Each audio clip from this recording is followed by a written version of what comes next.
Hey guys, what's up? It is me, Paigey, here with Agents of S.H.I.E.L.D, and this is the Season 3, Episode 2 review, and this was a pretty good episode. It did tie up some loose ends. One thing that happened at the end of the episode, I was a bit unsure of. I thought they might have extended it a bit longer, but I'm not going to spoil anything now because there will be spoilers in this review. If you have not seen the episode, make sure you go check it out and then come back to this video if you want to and have a listen to my review. So if you do go on to enjoy the video, make sure to leave a like, leave any comments on the episode and subscribe if you are new. So the episode begins off with this flashback to England and roughly around, I think it's like the mid 1800s, in this sort of castle thing where these guys are having this meeting, and it's actually where the monolith is, and they were just sort of having a draw to see who would be chosen to go into the monolith, and they're trying to find the secrets about it, but up to that point no one had returned from it, and as we know now, I don't think anyone's returned from it before what happens at the end of this episode. So this episode starts off straight after what happened at the end of episode 1. As we know, at the end of episode 1, Fitz was banging on the monolith, basically just going mental, and so everyone else finds him doing that. They pull him away just before it goes into its liquid form, or its teleportation form, whatever you want to call it, and they do find some sand, so they find out that it is some form of portal. So this is basically what a lot of the episode is, and what a lot of the episode revolves around in regards to the main S.H.I.E.L.D group. Now remember Rainoff from season 2, who was the Asgardian, so they go to him to find out if he knows anything about it.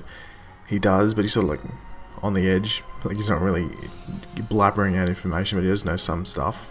Now in the meantime, while all this is happening, we get Dr. Garner, who actually comes in to test Joey. We don't see any of that, we just see him come in and then mention May, and then we cut off to May, who's taking care of her dad, but we also see Hunter go and visit May and try to help entice her to come help him kill Ward, and towards the end of the episode she does agree to that. But I really want to get that out of the way because that's just all happening in the background while all of this other stuff is happening, so we'll get straight into that other stuff right now. So the first thing with this other stuff, before we get into the main monolith stuff, we do get some stuff with Ward doing various Hydra shenanigans. That's what I'm going to call them.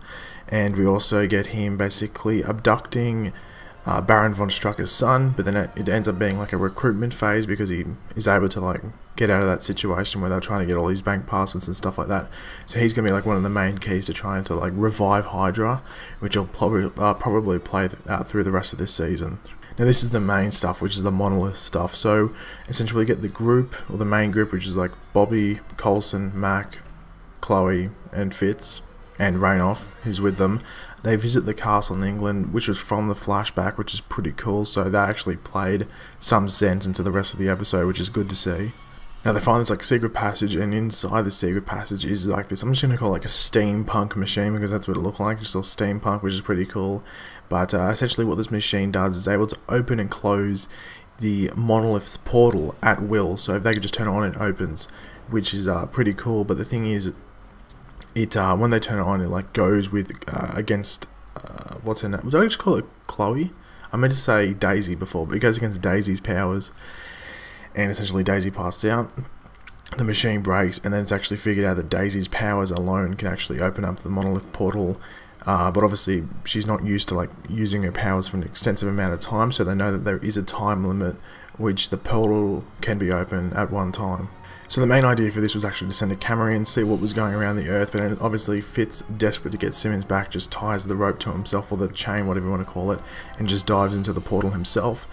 It was really a sandstorm essentially happening, and he's able to rescue Simmons. Now this is the thing that, it didn't really piss me off a lot, I wasn't really annoyed, but I was hoping that she would have stayed there for a bit longer, but I realised they couldn't have left it that long, really, it's almost impossible that she would have survived even longer. Even at this point, really, it's almost impossible that she would have survived that long, depending on how long she's been there. In that time, it could only be a second and it's been 3 months, you know what I mean? It could only been a day and it's been 3 months on Earth. So you got to equate that, she might not have been there for as long as they think that she's been there. One interesting thing to take from this episode, though, is that Simmons looks like she's been affected by it, which is what a lot of people were predicting. So it looks like she's either affected by it just mentally, or stuff that she saw on that planet where she may have had to defend herself, which might play into the rest of this season, which will be pretty interesting, and maybe even some people that she met on that planet might make their way to Earth. I don't know if it will happen that way, but it'll be pretty interesting to see, and we'll just have to wait and find out how it folds out, I guess.